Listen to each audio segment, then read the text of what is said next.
चहाच्या वेळेत खाण्यासाठी असो वा मुलांच्या डब्यासाठी किंवा प्रवासामध्ये नेता येतील अशा गोड गाजराच्या मऊ खुसखुशीत पुऱ्यांची रेसिपी आज बघणार आहे। गाजराच्या पुऱ्या चवीला मस्तच लागतात। पुऱ्यांची रेसिपी बनवण्यासाठी खूपच सोपी आहे। तुम्हाला जर रेसिपी आवडली तर नक्की ट्राय करून बघा।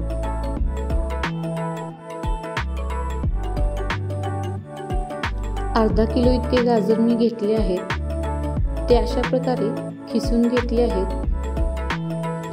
अर्धा किलो गाजरासाठी अर्धा किलो गूळ इतका मी वापरणार आहे। कढई आता गॅसवरती ठेवून त्यामध्ये गूळ घालून त्यातच 1 चमचा तूप घालते व गूळ आपल्याला गाजरामध्ये पूर्ण वितळवून घ्यायचा आहे। गूळ वितळेपर्यंत गाजराला व गुळाला कंटिन्यू हलवत राहायचं। त्याच्यामुळे गूळ आपला कढईला चिटकणार नाही। गुळाचे भरपूर असे पाणी सुटले आहे। त्याच पाण्यामध्ये गाजर 2 ते 3 मिनिटं शिजवून घ्यायचे।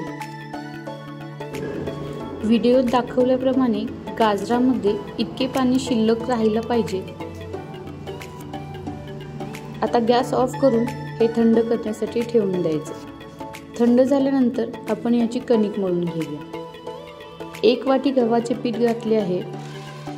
अर्धी वाटी बेसन घालायचे आहे। बेसनामुळे आपल्या पुऱ्या खुसखुशीत होतील। त्यामध्ये चवीनुसार मीठ घालायचे। बडीशोपची पावडर आहे ही 1 चमचा घातली आहे व वेलची पावडर। त्याच्यामुळे पुऱ्या ह्या खूपच चवीला लागतात। आता हे सर्व मिक्स करून मी ह्याची एक छान अशी कणिक मळून घेते।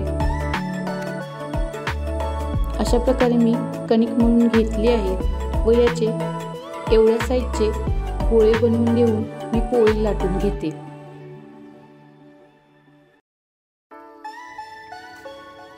पोळी लाटताना खूप जाडही लाटायची नाही व पातळही लाटायची नाही।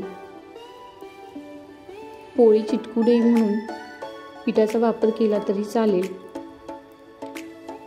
पोळी लाटून झाल्यानंतर अशा प्रकारे मी वाटीच्या साहाय्याने याच्या पुऱ्या बनवून घेते।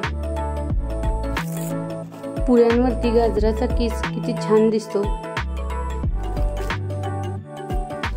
अशा प्रकारे सर्व पुऱ्या मी लाटून घेते।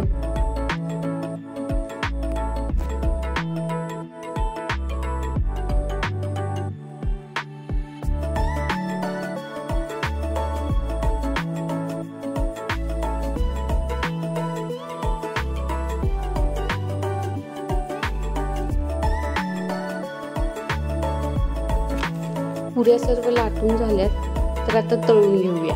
तेल छान गरम झालं आहे। पुऱ्या मी सोडते त्यामध्ये व हळूहळू झाऱ्याच्या साहाय्याने प्रेस करत करत पुऱ्या तळायच्या। अशा प्रकारे सर्व पुऱ्या मी तळून घेते।